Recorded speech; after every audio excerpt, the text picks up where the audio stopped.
Ils se rendirent ensuite dans un endroit appelé Gethsémané. Et Jésus dit à ses disciples, « Asseyez-vous ici pendant que je prierai. » Il prit avec lui Pierre, Jacques et Jean, et il commença à être saisi de frayeur et d'angoisse. Il leur dit, « Mon âme est triste à en mourir.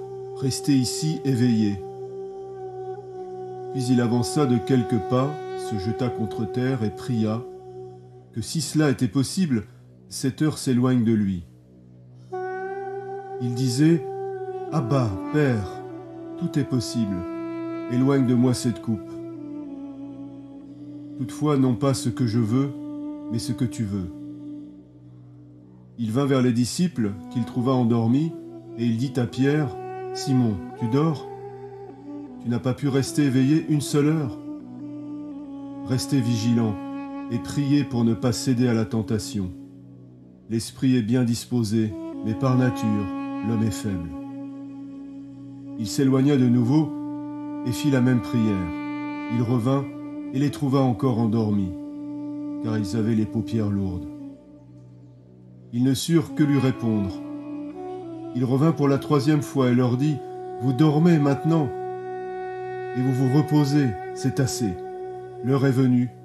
Voici que le Fils de l'homme est livré entre les mains des pécheurs. Levez-vous, allons-y. Celui qui me trahit s'approche. »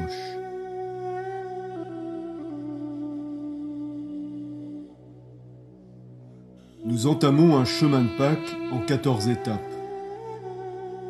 Un chemin de réflexion et de méditation de 14 jours qui se superpose au cheminement de souffrance de Jésus jusqu'au Vendredi Saint. Notre point de départ se situe dans le jardin de Gethsémané et notre arrivée dans le jardin de Joseph d'Arimathée. La passion de Jésus commence et se termine dans un jardin, tout comme la Bible commence et s'achève dans un jardin, du jardin d'Éden à celui de la Jérusalem céleste dans Apocalypse 22. Notre méditation sur le serviteur souffrant commence alors que nous voyons Jésus écrasé par l'angoisse dans le jardin de Gethsémané. Un nom qui veut dire pressoir à huile en araméen. Et c'est dans ce jardin du pressoir que Jésus se retrouve soumis à une telle pression qu'il va dire « Mon âme est triste à en mourir ». À Gethsémané, le Jésus impassible a disparu. Le Jésus qui retombe toujours sur ses pieds et parvient toujours à ses fins a laissé la place à un Jésus qui sait ce qui l'attend. À Gethsémané, ce n'est pas Socrate qui boit stoïquement sa ciguë, mais un Jésus qui à 3 reprises implore que la coupe s'éloigne de lui. À Gethsémané, nous rencontrons les deux natures du Christ.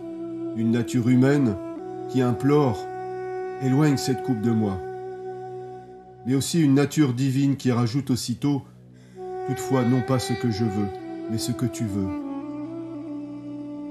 À Gethsémané, nous sommes les témoins privilégiés du dépouillement de Jésus, qui abandonne de lui-même ses prérogatives divines. C'est ce qu'on appelle la kénose en grec, le fait de se vider, de se dépouiller. Dieu ne nous aime pas seulement d'un amour inconditionnel, un amour agapé que nous connaissons bien, mais aussi d'un amour kénotique. Dieu se vide lui-même de sa divinité pour nous rejoindre.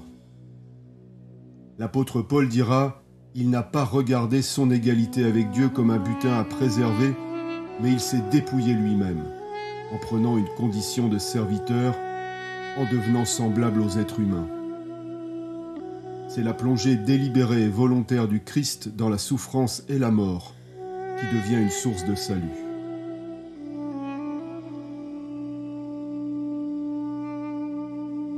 Seigneur, alors que nous te contemplons dans le jardin de Gethsémané, prêt à boire la coupe de souffrance jusqu'à la mort, nous te remercions d'avoir partagé notre humanité pour qu'elle soit sauvée.